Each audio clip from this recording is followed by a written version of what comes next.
Olá pessoal, vamos lá para a nossa aula de hoje. Hoje eu trago como tema para vocês exercícios uniarticulares versus multiarticulares na musculação. O que é que basicamente a gente vai ver aqui? O que é um exercício uniarticular e quais os principais exemplos? O que é um exercício multiarticular e quais os principais exemplos? Eu posso fazer só exercícios multiarticulares na musculação para ter melhores resultados? Eu posso fazer só exercícios uniarticulares ou isolados, né? A gente pode chamar os exercícios uniarticulares de isolados. Eu posso fazer só exercícios uniarticulares na musculação? Ou eu preciso juntar os exercícios multiarticulares e os uniarticulares para ter melhores resultados na musculação? E os melhores resultados que eu estou falando aqui são principalmente ganhos de força e massa muscular. Mas a gente pode estender isso para outros objetivos, como por exemplo, resistência muscular localizada, alterações na composição corporal, como por exemplo, perda de gordura corporal, né, juntamente com ganho de massa muscular, e modificação em parâmetros de saúde. Né? Então vamos lá, vamos prosseguir. A gente precisa entender que as variáveis de treinamento na musculação elas devem ser manipuladas da forma mais adequada possível para te proporcionar o teu objetivo almejado. Seja esse objetivo ganho de massa muscular, força, resistência muscular localizada, perda de gordura ou melhoras em parâmetros de saúde. E nós temos várias variáveis de treinamento. Dentre essas variáveis, nós temos o volume de treinamento. O volume de treinamento, na verdade, ele tem a ver com carga, número de séries e número de repetições. É um cálculozinho que se faz onde você considera o número de séries que a pessoa fez, juntamente com o número de repetições, e a carga, e você vê o volume de treinamento. O volume de treinamento é muito importante, porque, por exemplo, existe uma relação entre volume de treinamento e ganho de massa muscular. Né? Intensidade de treinamento, como é essa intensidade? Ela é leve? Ela é moderada? Ela é alta? Como é que é a progressão dessa intensidade de treinamento? Né? Intervalo de repouso entre as séries. Essa é uma das variáveis de treinamento, ou é a variável de treinamento mais negligenciada nas academias. Muitas vezes as pessoas usam o tempo de intervalo entre as séries para ficar usando o celular. E ao invés de fazer ou obedecer aquele intervalo que está lá na fichinha, que pode ser um minuto e meio, enfim, a pessoa fica olhando o celular. E muitas vezes o intervalo está lá, sei lá, um minuto. A pessoa passa 2, 3. E o tipo de intervalo entre as séries, ele determina o tipo de estresse ou de estímulo que você está recebendo. Porque, vamos lá, uma coisa é você treinar com um intervalo de 30 segundos. Outra coisa é você treinar com um intervalo de 2 minutos. Se eu prescrevo um treinamento onde o teu intervalo é 30 segundos e você está dando 2 minutos, você está fazendo um estresse completamente diferente do que eu quero. Então, o intervalo entre as séries é uma das variáveis mais negligenciadas e não deveria ser. Porque os teus resultados eles não dependem só do exercício que você faz, do número de repetições, da carga que você levanta. Depende do tipo de intervalo entre as séries que você está dando. Então essa variável ela precisa ser olhada com mais cuidado. Seleção dos exercícios, ou seja, exercícios multiarticulares. Quais são os exercícios multiarticulares que você está fazendo? Exercícios uniarticulares. Quais são os uniarticulares ou isolados que você está fazendo? Né? Baseado em que critérios você está selecionando esse ou aquele exercício? Esse multiarticular e não aquele. Ou esse uniarticular e não aquele.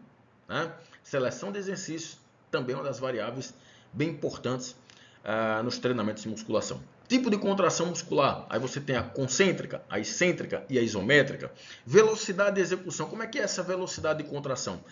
Está contraindo a musculatura com uma velocidade lenta, uma velocidade mais intermediária ou uma velocidade alta?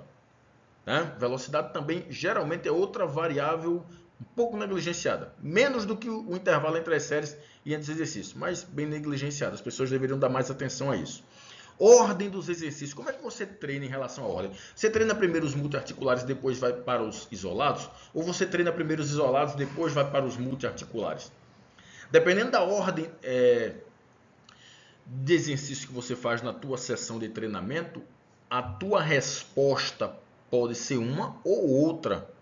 Por exemplo, se você começa treinando os isolados, vamos pensar aqui no exercício de puxada e rosca direta. Se ao invés de você fazer puxada e depois ir para a rosca direta, você faz primeiro a rosca direta e depois vai para a puxada, você ganha mais força nos flexores do cotovelo. Você ganha mais força, inclusive naquele exercício específico que é o primeiro, que no caso é a rosca direta. Você ganha mais força naquele exercício específico que é o primeiro. Você geralmente ganha mais força no primeiro exercício. E nos últimos da sessão é onde você ganha menos força. Por quê? Por causa da fadiga acumulada. Então a ordem dos exercícios também é uma variável muito importante. A carga, que pode ser leve, moderada ou intensa, o número de séries e o número de repetições, que tem várias faixas, né? 15 a 20 repetições, 12 a 15, 8 a 12, 8 a 10, 6 a 8, 3 a 6, enfim, né? Tem várias faixas de repetições. Então observe que um programa de treinamento, e observe aqui que tem aqui carga, número de séries, número de repetições. A carga, o número de séries e o número de repetições tem a ver com o volume de treinamento. Então observe que nós temos várias variáveis de treinamento que devem ser manipuladas da forma mais adequada possível para te proporcionar as melhores respostas de treinamento, que são exatamente as respostas que você quer. Uma coisa é treinar um indivíduo para ganho de massa muscular, apenas ganho de massa muscular, e outra coisa é treinar um indivíduo para ganhos de força, ele deseja apenas ganho de força, com pouco ganho de massa muscular, ou um ganho mais intermediário. Outra coisa é você treinar um indivíduo para ganho de resistência muscular localizada. Então, dependendo do teu objetivo e de uma série de outros fatores, essas variáveis mudam, né? Você deve considerar essas variáveis, algumas com um peso maior, outras com um peso menor, enfim, né? Então essas variáveis devem ser manipuladas adequadamente. Falando em seleção de exercícios, que eu destaquei lá no slide passado, a gente vai destacar essa variável de treinamento porque é o tema principal desse vídeo, dessa videoaula. Nós temos os exercícios uniarticulares e os multiarticulares. Observe aqui que nós temos para os exercícios uniarticulares glúteos 4 apoios, flexão de joelhos, que você executa na cadeira flexora ou na mesa flexora, cadeira extensora ou leg extension, né? São exercícios bem executados, principalmente glúteos 4 apoios, né? Bem executados por mulheres, muito executados por mulheres, né? Mas a gente pode colocar outros exemplos aqui. Eu coloquei aqui esses exemplos muito executados, principalmente por mulheres, porque, mais uma vez, o estudo que eu vou mostrar para vocês aqui, ele fala de mulheres. Mas a gente pode colocar aqui nos uniarticulares o tríceps na polia, a rosca direta, a rosca Scott, a flexão plantar, né, que é a panturrilha, que pode ser no leg press, que pode ser na cadeira específica para executar a flexão plantar. Enfim, nós temos uma série de exercícios isolados.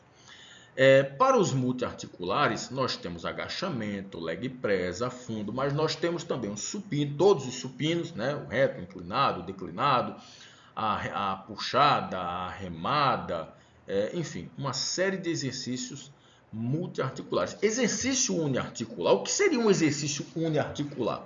O exercício uniarticular é aquele que trabalha ou solicita apenas uma articulação. Por exemplo, se a gente for considerar o exercício de flexão de joelhos, esse exercício ele trabalha apenas a articulação do joelho. Se a gente for considerar a cadeira extensora, esse exercício trabalha apenas a articulação do joelho. Se a gente for considerar a rosca direta, esse exercício trabalha apenas a articulação do cotovelo.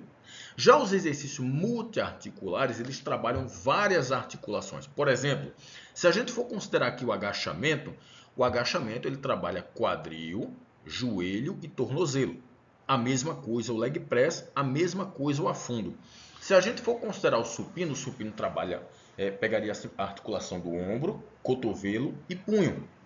Se a gente for considerar a remada, basicamente é a mesma coisa, né? Então entenda que exercícios uniarticulares trabalham apenas uma articulação, nós temos vários exemplos. Exercícios multiarticulares trabalham várias articulações, geralmente 2 ou 3, e nós temos vários exemplos, ok? Então vamos lá. Sobre os multiarticulares, quais são as principais características dos exercícios multiarticulares? Eles promovem aumentos na força máxima. Por quê? Porque por serem multiarticulares, eles mobilizam uma carga maior.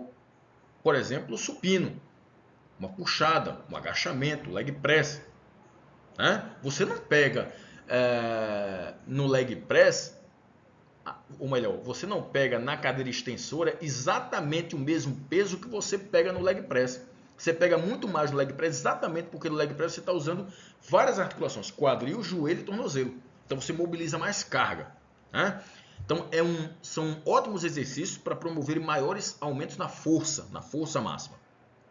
Eles causam maior ativação muscular, exatamente porque eles mobilizam maiores cargas. Aí você, quando você pega mais peso, então você ativa mais a musculatura. Eles promovem maior estresse metabólico, exatamente porque mobilizam uma massa muscular maior. Por exemplo, considerando o agachamento pega o quê? Quadríceps, uma parte dos isquiotibiais, ou melhor, uma parte não, o agachamento ele pega os isquiotibiais, mas ativam menos do que no quadríceps. Mas vamos lá, pega lá, quadríceps, isquiotibiais, glúteos, panturrilha, ou seja, um grupo muscular grande, né? Então o estresse metabólico é maior. Se a gente for considerar supino pega o quê? Peitoral, tríceps, deltoide anterior, massa muscular grande. Então o estresse metabólico é maior do que quando você compara com os uniarticulares, por exemplo. E os exercícios multiarticulares, eles mimetizam, ou seja, eles imitam, eles simulam mais de perto tarefas da vida diária e padrões de movimento de esportes específicos. Por exemplo, o agachamento, ele simula exercícios da tua vida diária, como se levantar de uma cadeira, se levantar do sofá da sala, se levantar da bacia do banheiro, né? Enfim, agachar para pegar um peso no chão e levantar, erguer aquele peso, eles mimetizam, eles simulam exercícios da vida diária. Por isso que é importante, por exemplo, quando a gente considera prescrever treinamento para idosos, utilizar exercícios multiarticulares, porque eles mimetizam atividades da vida diária, o que é importante para o idoso, para manter o desempenho nas atividades da vida diária. Isso é importante para a autonomia dos idosos. E esses exercícios eles também mimetizam padrões de movimentos de esportes específicos. Tá? Por exemplo, o agachamento ou levantamento terra simula um movimento específico do esporte levantamento de peso, ou levantamento olímpico, né? Então vamos lá, para os exercícios articulares. Sobre os exercícios articulares, quais são as características principais deles? Eles têm técnicas e demandas coordenativas reduzidas. Por exemplo, você não precisa de muita coordenação para fazer uma cadeira extensora. É só sentar e levantar a perna, né? Ou melhor, estender o joelho. Você não precisa de muita coordenação para fazer uma cadeira flexora ou uma mesa flexora. Você não precisa de muita coordenação para fazer uma rosca direta, ou um tríceps na polia, ou uma flexão plantar, uma panturrilha. Embora tenha muita gente descoordenada, mas em geral você não precisa de muita coordenação para executar esses exercícios, esses movimentos. Eles apresentam segmentação de músculos específicos. Ou seja, é totalmente diferente do multiarticular. Por exemplo, se a gente for considerar a puxada, o que é que a puxada pega? Ombro, né, deltoide, bíceps, vamos botar bíceps, né, mas pode ser, na verdade é o bíceps, braquial e braquioradial. Ele pega deltoide, bíceps e dorsal, costas. Mas se eu quiser segmentar, se eu quiser só trabalhar bíceps, eu precisaria fazer puxada, que eu ativaria ali ombro, ativaria ali deltoide e dorsal, mas eu só quero bíceps. O que é que eu faço? Faz um isolado de bíceps, faz uma rosca direta, faz uma rosca com halteres, faz a rosca Scott, entende? Então ele segmenta músculos específicos. Quero trabalhar só panturrilha, vai para a máquina específica de panturrilha, vai fazer flexão plantar, ou vai para o leg press fazer flexão plantar, né? E por aí vai. Então esses tipos de exercícios eles segmentam. Eu posso pegar um estresse e localizar aquele estresse só para aquele músculo específico.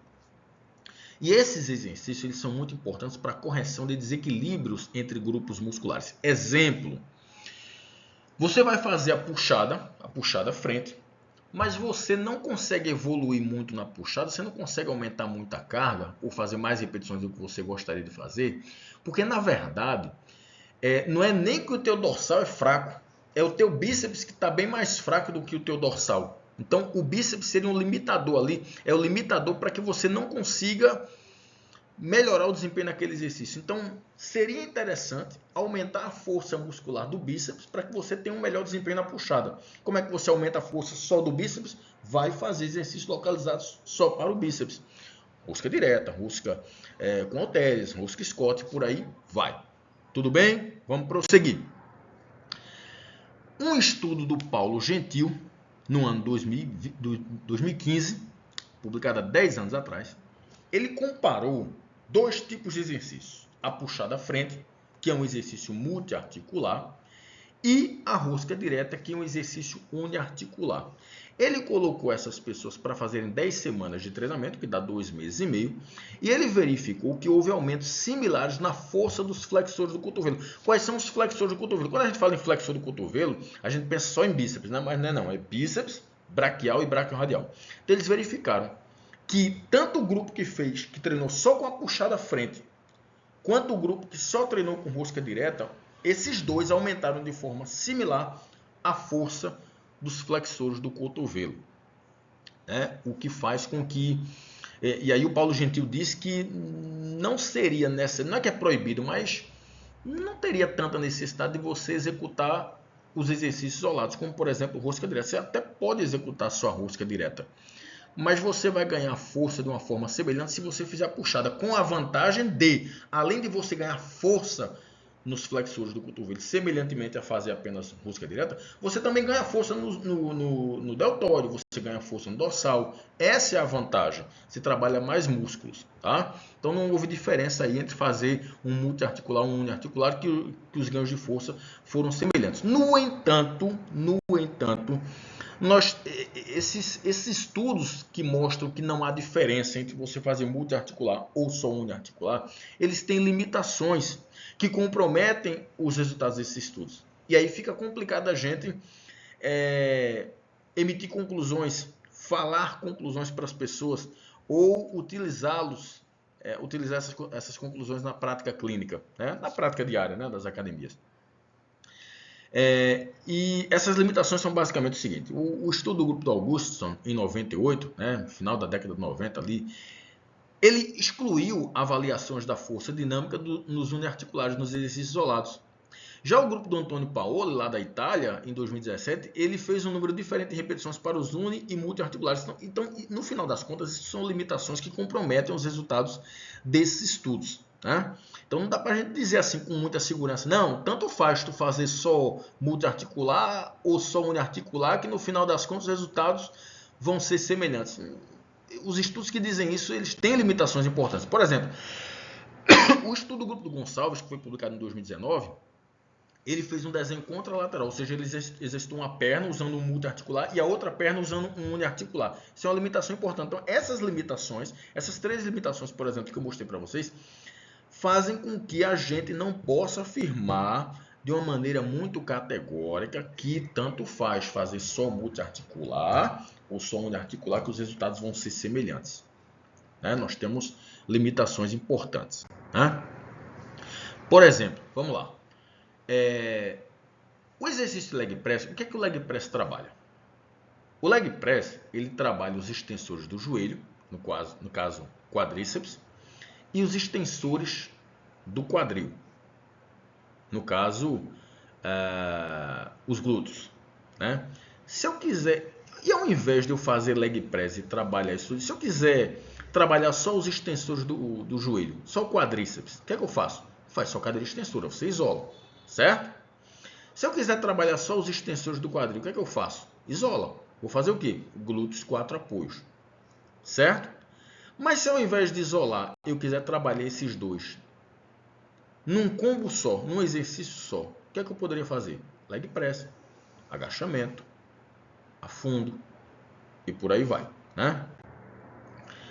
E aí o problema é o seguinte: a maioria das pessoas, elas não se exercitam alegando falta de tempo. Eu, sinceramente, eu sei que a literatura fala isso, a literatura científica fala isso, mas eu, para ser sincero com você, eu acho essa desculpa uma das desculpas mais esfarrapadas que as pessoas podem dar. Porque, na verdade, vamos lá, vamos ser sinceros aqui, né? Não é falta de tempo, é porque você não quer, aí você diz que não está com tempo. É, na verdade, falta de prioridade, porque quando você quer, tem tempo. Porque você não precisa de 1 hora e meia todos os dias para treinar. Se você faz um treino bom e legal, 30 minutos, 40 minutos você resolve esse problema. Então, mas vamos lá. Se o problema é falta de tempo, então executar exercícios multiarticulares seria uma forma de você economizar tempo. Porque você não precisaria, vamos lá, vamos pensar em quadríceps. Em quadríceps, sei lá, E glúteos? Você não precisaria fazer cadeira extensora, glúteos 4 apoios. Tá com falta de tempo? Faz só o leg press então. E o agachamento. E faz, no caso, só uma flexora ou stiff, só porque o leg press e o agachamento não ativa na mesma intensidade os isquiotibiais quando comparado com o quadríceps.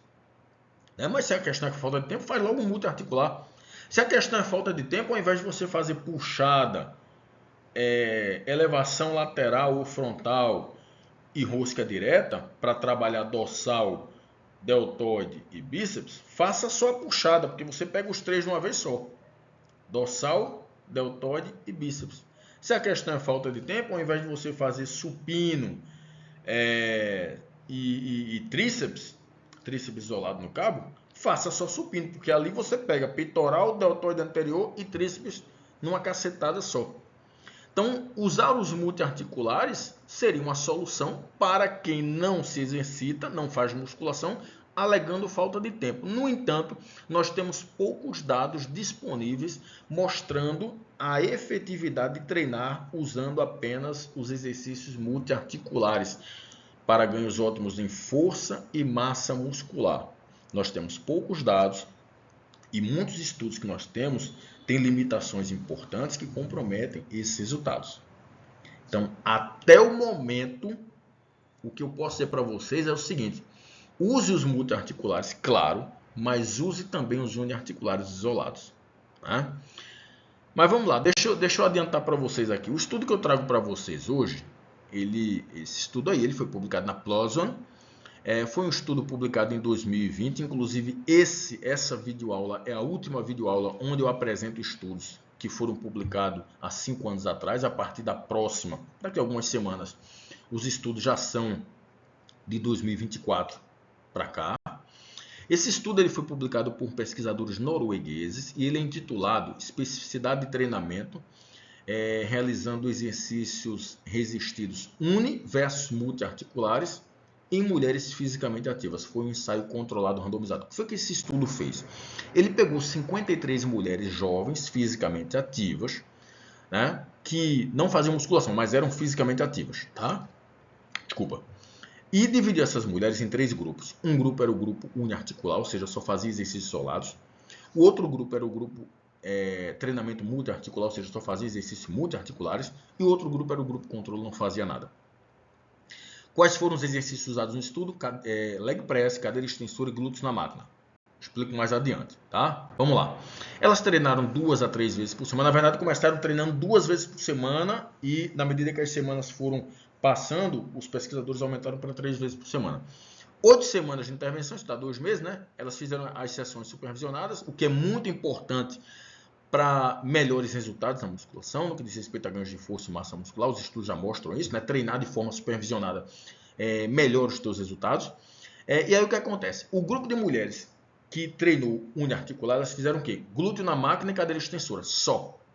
E o grupo das mulheres que treinaram lá no grupo de multiarticulares, treinou só leg press, só fizeram leg press. E elas deram 3 minutos, os pesquisadores deram 3 minutos de intervalo entre as séries. E aí, aqui nesse slide aqui, essa foto eu não peguei da internet não, tá? Isso aqui é do estudo mesmo. Isso aqui foi uma mulher pertencente a um estudo.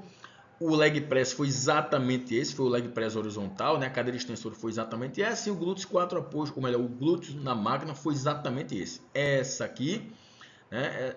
Essas máquinas foram utilizadas para o grupo de mulheres uniarticular. E essa máquina aqui de leg press foi utilizada para o grupo de mulheres que treinou multiarticular, ok?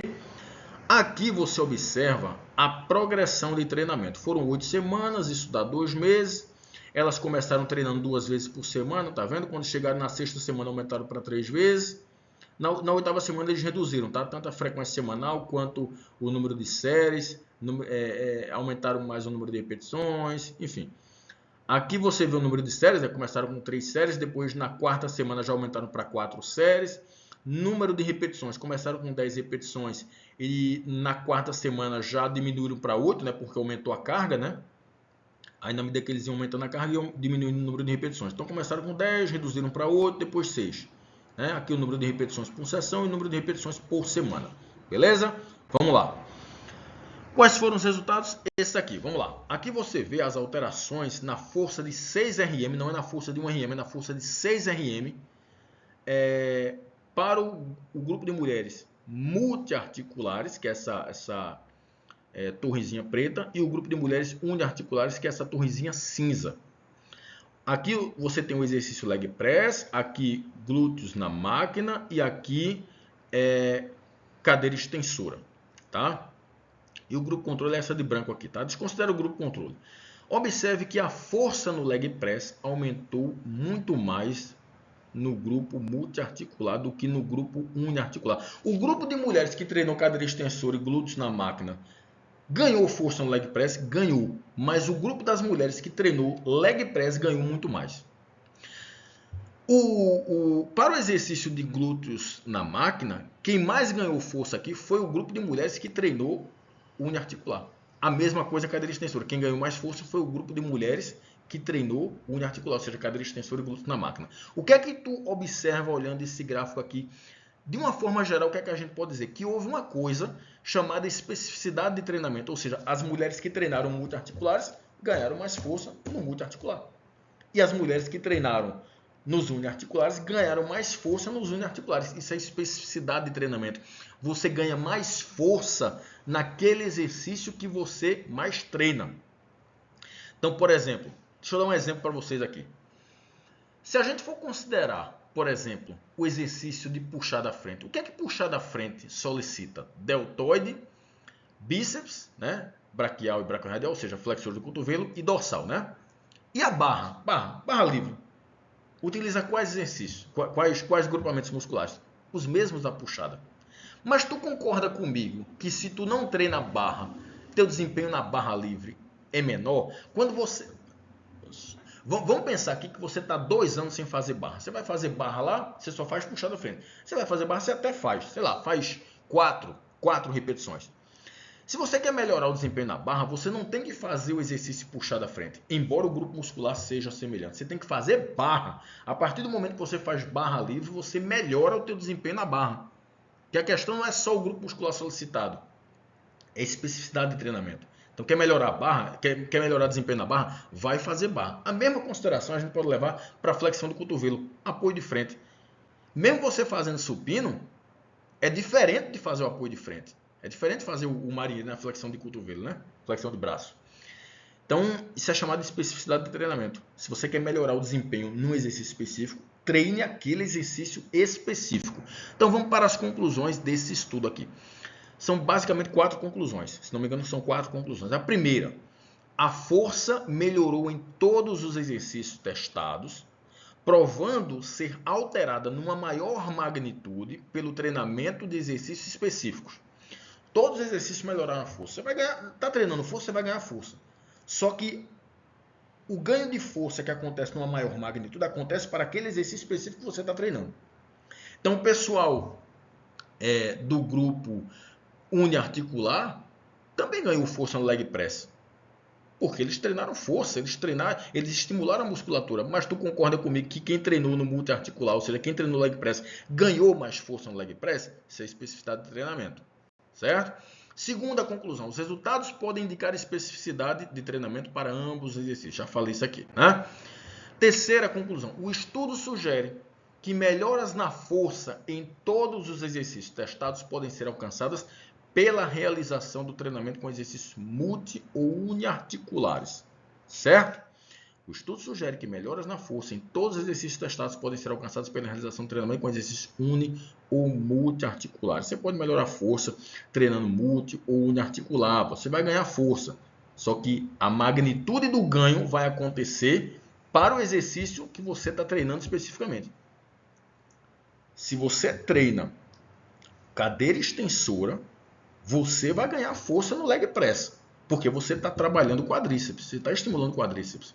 Só que se você está treinando no leg press, a força no leg press vai ser alterada numa maior magnitude do que aquele grupo que treinou só cadeira extensora. Entendeu? Especificidade de treinamento. Já falei isso várias vezes, né? A quarta conclusão. Praticantes de musculação podem selecionar exercícios básicos pela preferência pessoal e disponibilidade de equipamento. Se você treina musculação, você pode selecionar os exercícios básicos por uma questão de preferência pessoal. Por exemplo, você não gosta de fazer agachamento, mas gosta de fazer leg press. Tudo bem, faz o leg press. Você vai fazer o leg press, mas o leg press está ocupado e você não gosta de fazer agachamento. Então vai fazer o afundo, se você gosta. Entende? Então você tem que levar em conta preferência pessoal e às vezes disponibilidade de equipamento. Às vezes o equipamento está ocupado, você vai fazer outro semelhante, que trabalha o mesmo grupo muscular ou muitas vezes o mesmo padrão de movimento, o padrão de movimento semelhante. Tá? São 4 conclusões, são 6. Quinta conclusão, se o objetivo é aumentar a força num exercício específico, a especificidade do exercício deve ser levada em consideração. É aquela história que eu falei anteriormente. Se o teu objetivo é aumentar a força no exercício específico, treine aquele exercício específico. Quero ganhar força no agachamento, treine agachamento. Você não quer ganhar força no agachamento, vai treinar leg press, você vai treinar agachamento. Quero ganhar força na barra, você não vai treinar puxada, você vai treinar a barra. Quero ganhar força na flexão de cotovelo, na flexão de braço, no apoio de frente. Você não vai treinar supino, você vai treinar o apoio de frente. Entendeu? Então, quer ganhar força no exercício específico? Treine aquele exercício específico. E por último, praticantes que se envolvem em esportes, incluindo movimentos com várias articulações, devem focar em exercícios multiarticulares para melhorar desempenho.